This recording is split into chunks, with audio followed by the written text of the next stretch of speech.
nkubwire, isi izaguhekenya nushiramo uburyohe kujugunye. Uretse Yesu wenyine niwe ushobora kukongerera uburyohe bwagize gute, bwatakaye.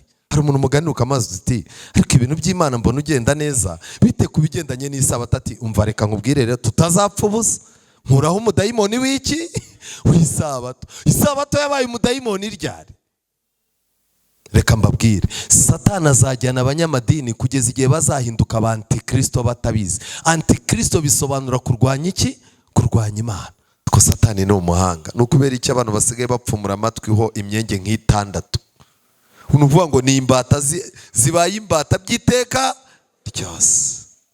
Buri muntu wese yicaye hano afite akamunaniye kamukubise hasi. None hari abantu bari bashyirwaho ikimenyetso cy'inyamaswa. Ijambo ry'Imana riravuga ngo kubahiriza icyumweru ntibiraba ikimenyetso cy'inyamaswa, kandi ntibizaba cyo kugeza iteka rihatira abagabo n'abagore kuramya iyo sabato y'ikigirwamana riciwe. Mu magambo make, dufite isabato y'Imana, hakaba hari n'icyumweru nacyo barimo guhimba bakacyita na kiki isabato. Kubw'ibyo rero igihe kuruhuka ku cyumweru bizaba itegeko.